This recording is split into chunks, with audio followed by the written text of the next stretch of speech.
Okay, this is second test of the auto shotgun. I mean, there's nothing to say, just go for it. See how tall it needs to be to poke through that hole. So here we go.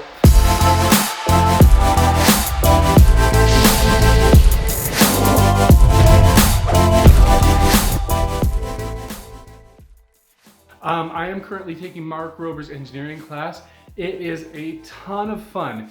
And I have this idea that the first class project is centered around food. I went through some iterations, had some brainstorming, and I came up with an idea for an automatic soda can opener.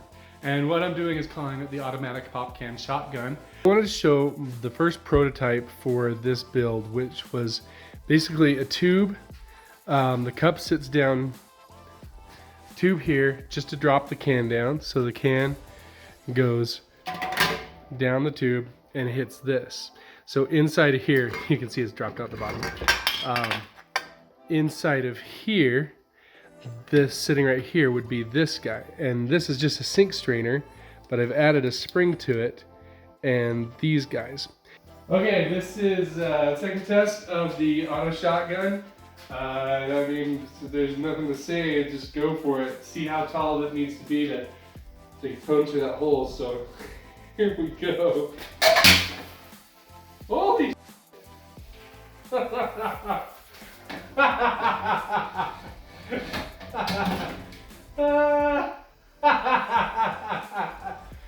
That's great. It knocked the bottom out of it. I kind of thought it might, that much pressure, but let's see. How'd we do? All right, so like being about 6 feet in the air, did that to it. So the only other problem is we still got stuff in there, but man, I didn't even need to pop a hole in the top. It got 2 little holes in the bottom and it drained it. Beautiful test. Prototype works. I could move on to the next level if I need to.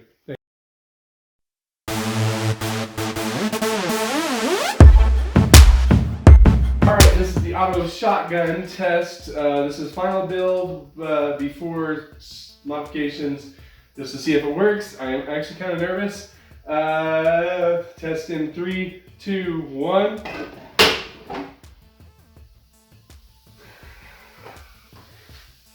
Well, that is awesome. Amazing. All right, so we lose some on the floor, but otherwise it drains the can out like really fast, pretty much too fast. We might try different heights, and we might try, I'm not sure what to do about the overflow because it's always gonna flow out that fast. So, man, other than that, works perfectly. It's freaking awesome. We need to talk. So, there's 2 things that could be going on here with the fizz and the overflowing.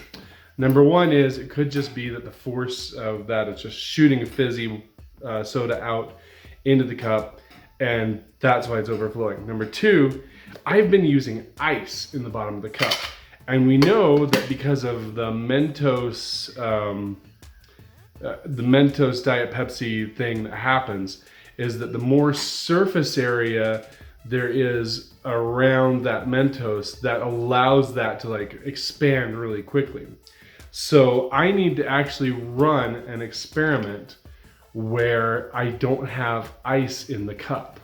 And then I've got another experiment where I will reduce the space of the distance between the cup and the thing, so there's more of a seal. It's not a tight seal, but it'll like dump it straight down in the cup and allow hopefully a lot of the fizz to go back up in the machine and then back down. This is final prototype 2, test number 2. No ice in the cup, just to see if it makes a difference. Here we go. In 3, 2, 1.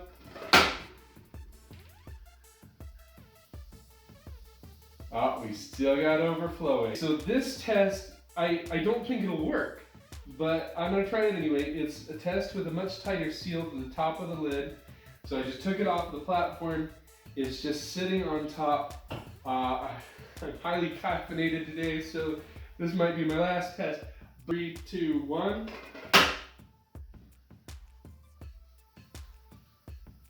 We did get a little bit of leakage out the side there.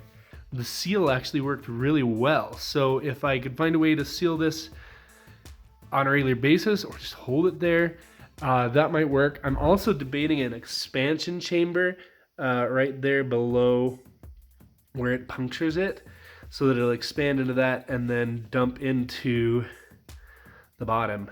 But man, that worked better than expected. We have an expansion chamber that we've added down here at the bottom, right below where it punctures right there into, this is empty space, and there is a small basket in there that I'm thinking might like make things better or worse. All right, little buddy, what do we say? 3, 2, 1, go. What? Did it have to go through? I don't know what's going on now. It didn't.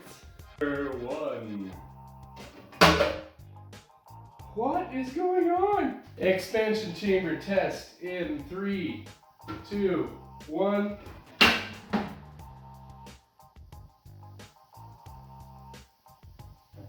Woohoo! Ah ha ha! It worked! It worked! It worked! No spillage! No spillage! So let's walk you through the final build on this. This is ABS. It's a 3-inch ABS. I put a 4-inch to 3-inch adapter on the top just to give myself a nice space to drop the can into. It goes down 5 feet of ABS into this area here. So normally this is attached to keep this all together, and it needs to hold this because all the force hits right in here, and so this needs to be supported. But it's off right now so that I can take this apart for you. So this just pops off. Inside of here, you've got this mechanism. This is just a strainer basket for a sink. I've got bolts in there with nuts on the bottom and on the top to hold it together and make this more permanent and secure. These are sharpened. I just sharpened them on a grinding wheel. And that is the thing that punctures it. So this is spring-loaded so that it'll pop the can back up above these. And the final design for that was that I wanted to have ports, a port in the side of the tubing here that the can could come out of when we're all done. I consider this the final build because I probably won't move on with it, or I could modify it later with some other ideas that we've had. All the rest of this is expansion chamber. There is a little strainer in the bottom there. It's another sink strainer with a finer mesh. I wanted the soda to hit that and kind of diffuse the, have all of the expansion happen inside this container.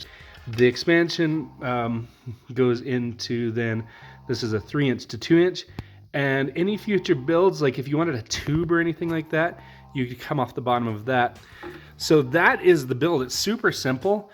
Like I said, possible modifications for the future would be that slot in the side to get the can out, maybe a slot or holes that fall all the way down so you can watch the can drop. But overall, I'm pretty happy with it. The other thing I would do is I would attach it to the wall and have a place to set the cup down at the bottom. That's it. Pretty straightforward. So this build was really simple and I really enjoyed it. And the reason I'm taking Mark's class is I want to bring fun back into art and back into my creation and back into what I'm doing. And you know, that's been really hard for me. It's been, I've gone through a period of years where things became very serious and art became very serious, and I wanted to be very, I don't know, for some reason the fun went away, and I'm trying to interject that back into what I do. I feel like that's a big part of art for a lot of people. When you're being creative, enjoy that moment. Bring fun, bring joy back into your creation. And I feel like that's my journey from this point forward, is to bring fun back into what I do. I hope you guys enjoyed this. Do all the YouTube things. Have a great day, and thank you. And go make something. Go make something. Experiments to taste.